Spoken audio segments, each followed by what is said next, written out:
Salut à tous, aujourd'hui les amis, nouvelle vidéo. Effectivement, je ne filme pas avec la GoPro, je filme avec ma grosse caméra comme j'ai pu vous l'annoncer dans mes deux dernières vidéos. Pour des raisons de temps, je suis contraint à filmer avec ma GoPro. Et au niveau du montage, c'est pas trop ça, contrairement à ce que j'ai la possibilité de vous présenter, comme par exemple sur ma chaîne principale. Enfin bref, vous me pardonnerez pour la qualité du montage. Sur ce, c'est parti, on part tout de suite sur le sujet de la vidéo, qui est ma nouvelle imprimante, l'Anycubic 4 Max. Alors malheureusement, comme j'ai arrêté les vidéos il y a un an et que j'ai repris il y a pas longtemps, et vous aurez pas les vidéos du déballage et tout ça, puisque j'ai reçu cette imprimante là il y a à peu près 4-5 mois. Mais enfin bref, je vais quand même essayer de vous fournir la vidéo la plus potable possible, avec le plus de précision possible et avec mon avis sur cette imprimante là. D'ailleurs, excusez-moi si je parle pas très fort, tout simplement parce que j'ai fait un live juste avant et j'ai un peu mal à la gorge. Enfin bref, sans plus attendre, c'est parti, on va voir cette imprimante et surtout qu'est-ce que la marque Anycubic. La marque Anycubic est une marque chinoise et elle est aussi spécialisée dans tout ce qui est plateau ultra base. Donc ce sont des plateaux avec une technologie, ce qui fait que en gros quand le plateau va refroidir, la pièce va se détacher tout seul. Enfin bref, voilà, j'en dis pas plus. Si vous avez besoin de plus d'informations sur la marque, lien dans la description. Et puis sur ce, on va commencer avec l'imprimante. Alors on a plusieurs modèles, on a l'Anycubic 4 Max et l'Anycubic 4 Max Pro. A savoir qu'aujourd'hui je vais vous présenter l'Anycubic 4 Max Pro. L'Anycubic 4 Max est le modèle d'avant et il est livré totalement démonté, donc on a le choix, soit on peut se le faire livrer en pièces ou sinon on peut se faire livrer l'imprimante montée dans un carton comme c'est le cas avec mon imprimante. Au niveau de la livraison, l'imprimante est livrée dans de la mousse dans tous les sens, donc c'est vraiment très bien protégé. On a des coins en plastique à chaque coin de l'imprimante pour pas abîmer l'imprimante. Et au niveau des accessoires, on a beaucoup de choses et ça c'est un très bon point positif. Donc on a beaucoup de choses, il est possible que j'oublie 2-3 petits accessoires, excusez-moi. Donc on va commencer avec la notice qui est très bien détaillée. Donc on a des images, c'est en anglais et dans une autre langue il me semble, mais enfin bref. Donc le manuel est très bien fait, donc la preuve c'est que c'est marqué en anglais, je parle pas anglais et puis j'ai su démarrer l'imprimante sans aucun problème. Donc voilà, on a la notice, ensuite on a des pinces, des clés Allen, une petite tige pour pouvoir déboucher la buse. Ensuite on a une petite pince coupante, on a 250 g de filament, une petite spatule pour pouvoir décrocher les impressions, mais je vous déconseille de l'utiliser parce que sinon ça abîme l'ultra base. Après on a une clé USB qui s'adapte avec la carte SD. Ensuite on a un câble qui est livré avec tous les imprimantes et puis ensuite on a le détecteur de fin de filament avec quelques vis. Donc c'est la seule chose qu'on a à faire, donc à monter. En gros on a à l'arrière on a juste un petit boîtier à fixer qui est le détecteur de fin de filament. Et puis voilà, après on a plein d'autres trucs comme par exemple une tête d'impression de rechange. On a aussi du tube de PTFE pour pouvoir changer le tube au cas où il est abîmé.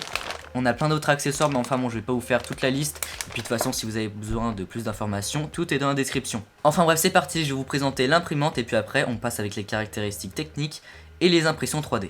Donc voilà à quoi ça ressemble au niveau de l'imprimante. Donc on peut voir que c'est un cube. Et puis la seule chose qu'il y a, qui fait que c'est pas un cube, c'est ce petit boîtier qui est juste au-dessus qu'on va voir à quoi ça ressemble juste après. Donc on a deux couleurs qui sont disponibles, on va voir ça aussi juste après. Donc on a blanc et noir, mais moi j'ai préféré l'avoir en noir parce que voilà, c'est plus, on va dire que c'est plus design.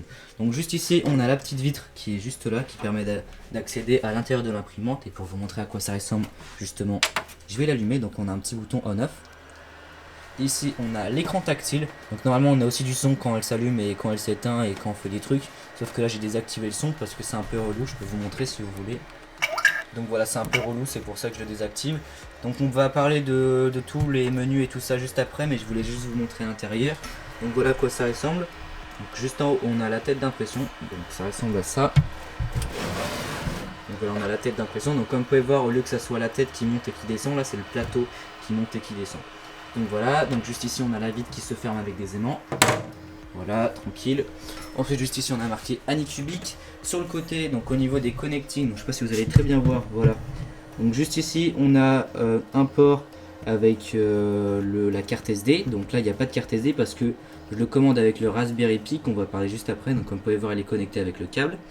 Et puis juste derrière, normalement vous allez pouvoir voir justement le Raspberry Pi, donc ça permet de contrôler l'imprimante à distance et tout ça. Juste derrière on peut apercevoir la bobine de filament, donc comme vous pouvez voir elle est juste là. Et puis on a aussi le détecteur de fin de filament qui est juste là comme vous pouvez voir. Ensuite normalement le dessus est clipsé, sauf que là je l'ai pas clipsé pour que ça soit plus simple. Donc comme vous pouvez voir ça s'enlève très facilement. Donc voilà à quoi ça ressemble de dessus dans l'imprimante. Sur le côté, on en parlera juste après, on a la petite sortie de l'alimentation avec le ventilateur. Donc en gros c'est la seule source de bruit Donc en fait le seul bruit qu'on entend de l'imprimante, bah, c'est le ventilateur. Donc voilà au niveau rapidement du design de l'imprimante, à quoi ça ressemble. Et puis on peut tout de suite éteindre l'imprimante en appuyant juste ici. Ensuite de ce côté là on a bien sûr tout ce qui est alimentation, donc on a le bouton on-off et puis on a aussi la prise d'alimentation qui est branchée à une prise Google qui est juste en dessous. Donc ici on a tout ce qui est Raspberry Pi et tout ça. Donc voilà, je peux dire ok machin, éteins prise machin et puis voilà, ça éteint l'imprimante. Si vous voulez déplacer l'imprimante, on a bien sûr des petites poignées de chaque côté. Bon, elles sont pas très design mais ça suffit pour pouvoir déplacer l'imprimante sachant qu'elle pèse à peu près 18 kg. Au niveau des caractéristiques techniques de l'imprimante, donc pareil, je vais pas vous donner toutes les caractéristiques puisque on est bien sûr sur une petite vidéo. Et puis si vous voulez plus de caractéristiques, vous avez juste à me demander dans les commentaires et puis je vous ferai une vidéo plus détaillée. Au niveau de l'imprimante, on est bien sûr sur une imprimante FDM, donc c'est une imprimante à dépôt de filament. Donc on n'est pas sur de la résine, on a du filament et puis la buse va venir déposer de la matière. Au niveau de la taille d'impression, on est sur du 270 mm par 205 mm par 205 mm. Pour la vitesse d'impression, tout en ayant une qualité d'impression qui est optimale, on est sur du minimum 20 mm par seconde ou du 80 mm par seconde. Sachant qu'il est conseillé d'imprimer à 60 mm par seconde pour avoir une qualité d'impression optimale. Pour ce qui est des types de matériaux, on peut bien sûr imprimer avec du PLA, de l'ABS et j'ai déjà imprimé d'ailleurs avec de l'ABS sans problème. Donc on peut monter facilement jusqu'à 230 degrés au niveau de la température d'impression et on peut encore monter jusqu'à 240 ou 250 sans problème. On a bien sûr un plateau chauffant qui peut monter jusqu'à 80 degrés. L'avantage d'avoir un plateau chauffant, c'est qu'on a une meilleure adhésion. Et puis en plus de ça, on a un plateau ultra base. Donc en gros, quand le plateau est chaud, ça va bien accrocher. Donc pas de problème au niveau du filament pour la première couche. Et puis quand le plateau va refroidir, vous allez voir que l'impression va se détacher toute seule. Pour ce qui est de la qualité d'impression, on a le choix entre du 0,05 mm ou du 0,3 mm.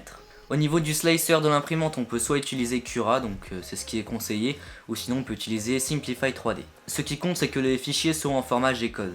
Ensuite, au niveau de la taille de l'imprimante, parce que oui, on n'en a pas parlé, on est sur du 55 cm par 49 cm par 53 cm. Donc on est sur un bon petit cube d'un demi-mètre carré. Pour terminer avec les caractéristiques techniques, on va parler du courant. Donc on peut soit avoir du 110 volts ou du 220. Donc dans mon cas je suis en France, donc c'est du 220. Donc on a la possibilité de switcher, on va voir ça juste après. Donc à l'intérieur on a un bouton, donc on peut soit switcher sur 110 ou sur 220. Au niveau des petits problèmes que j'ai eu avec cette imprimante, parce que oui c'est important d'en parler. Donc en fait quand elle était livrée, il n'y avait pas de problème, il y avait juste un petit faux contact et justement c'était ça le problème.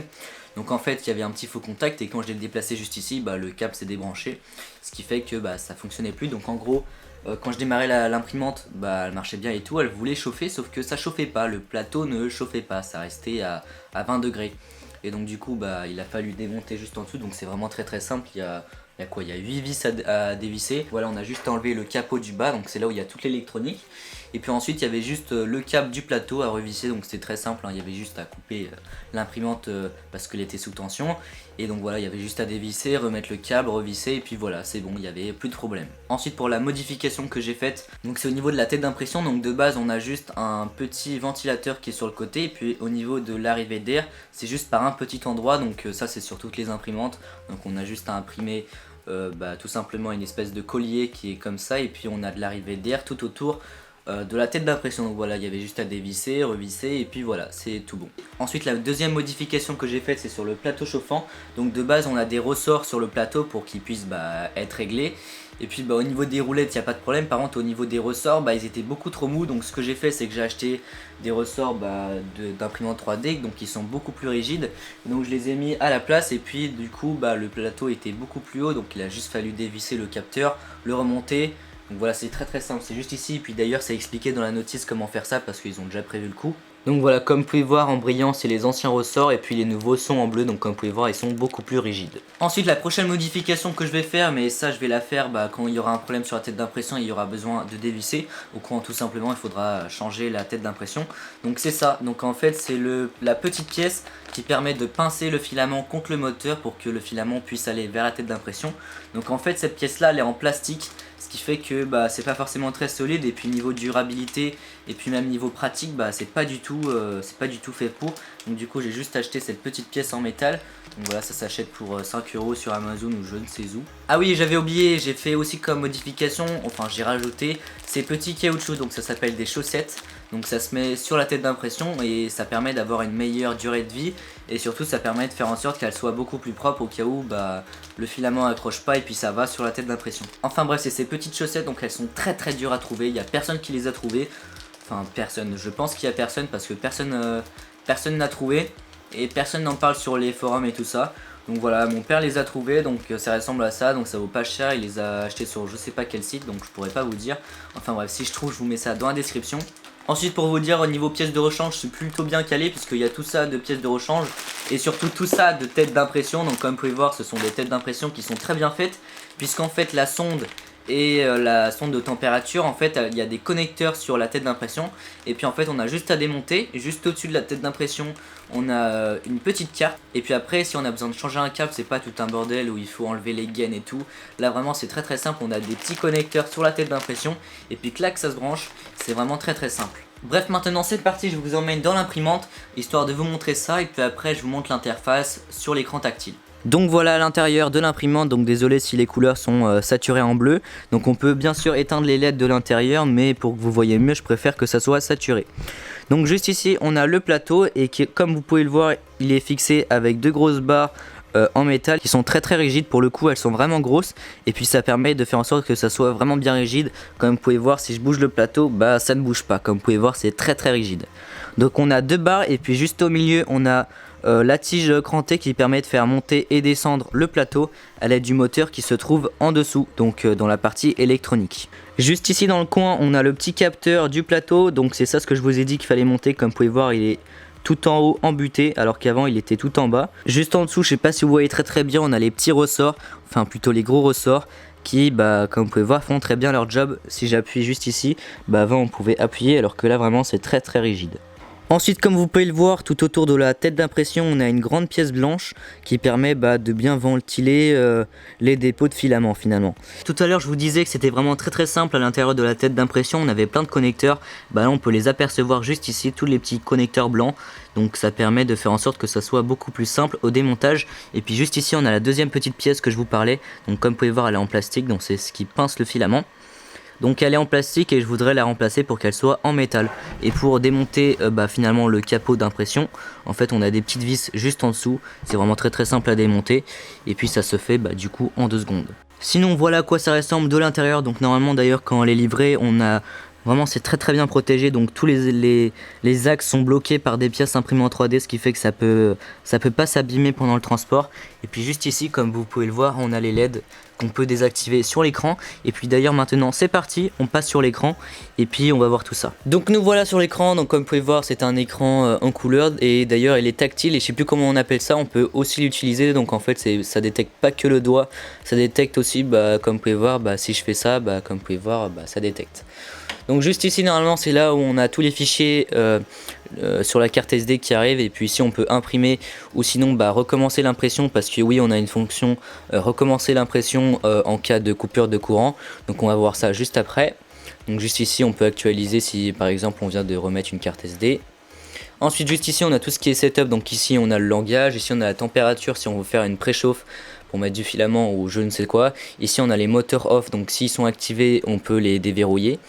Ensuite juste ici on passe, ici on a tout ce qui est vitesse. Donc voilà, ici on a le statut, donc on peut voir en gros la pression en cours. Et puis juste ici on a tout ce qui est voix, donc si je l'active comme vous pouvez voir, il y a la voix un peu chiant. Voilà, donc juste ici on peut faire retourne pour aller sur le menu. Donc juste ici c'est là où on avait l'impression sur la carte SD. Ici c'est tout ce qui est setup, donc c'est ce que je viens de vous montrer.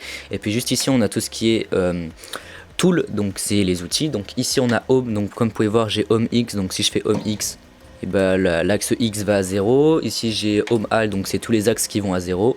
Comme vous pouvez voir juste en dessous, vous l'entendez. Ok, ensuite juste ici on a tout ce qui est axe. Et puis là c'est vraiment très bien fait. Donc ici on a les axes qui sont juste ici. Donc ici c'est -X, donc ici c'est tout ce qui est les valeurs en dessous. Et puis ici c'est les valeurs qui sont au-dessus, donc sur l'axe X. Ici on a les valeurs en dessous et au-dessus sur l'axe Y. Et voilà. Ici on a la vitesse, donc ici on a low, medium et high, et ici on a home pour du coup c'est ce que je viens de faire, donc c'est home, donc tous les axes.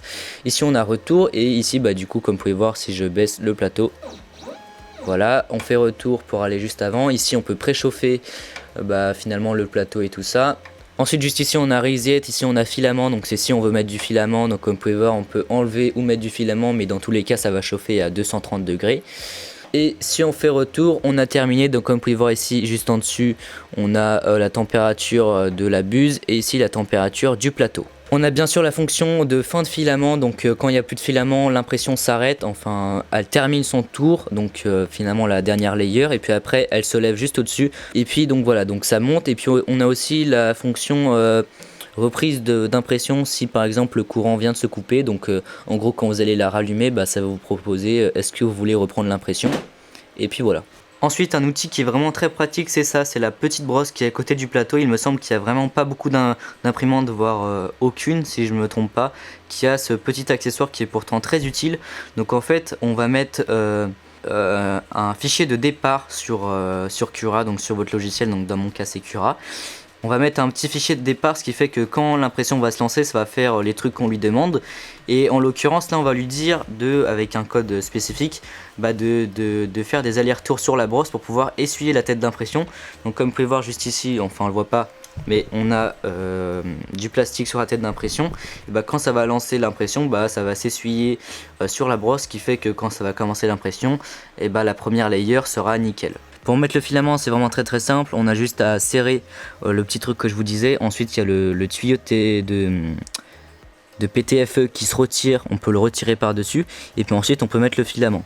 Et pour le détecteur de fin de filament, c'est vraiment très simple, on a juste à passer le filament dans le trou, et puis il n'y a rien à faire, ça va passer tout au long du câble jusqu'à la tête d'impression. Tout à l'heure je vous parlais du Raspberry Pi, donc c'est pour la contrôle à distance.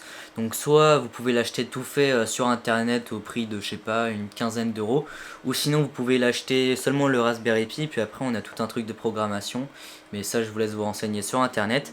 Et puis après c'est vraiment très simple, donc sur votre ordinateur vous avez juste à faire connect, et puis vous pouvez diriger l'imprimante sur votre ordinateur, et puis vous avez aussi la possibilité de mettre une webcam, comme ça vous pouvez contrôler votre imprimante, donc voir ce qui se passe à l'intérieur pour voir si ça s'est pas décroché et si l'impression est bonne.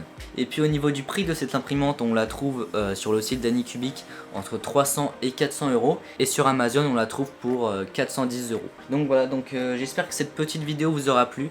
Donc bien sûr c'était pas une vidéo très détaillée, mais j'espère tout de même qu'elle vous aura plu et que ça vous a donné assez de détails. Si vous avez des questions, c'est dans les commentaires, donc ça fait un certain temps que j'utilise, donc vous pouvez me donner n'importe quelle question, j'essayerai d'y répondre. Et puis sur ce, si cette vidéo vous a plu ou vous a appris des trucs, n'hésitez pas à mettre un pouce bleu. Si vous avez des questions, c'est dans les commentaires.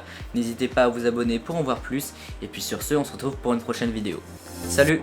Salut à tous, aujourd'hui les amis, nouvelle vidéo. Pour ceux qui n'ont pas vu la vidéo de la semaine dernière, effectivement ça fait un an que j'ai pas fait de vidéo YouTube. Tout simplement parce que il y a un an j'avais 3 chaînes YouTube à gérer. Et enfin bref, il y avait plein de trucs et j'avais pas le temps de faire plein de vidéos. Enfin bref, aujourd'hui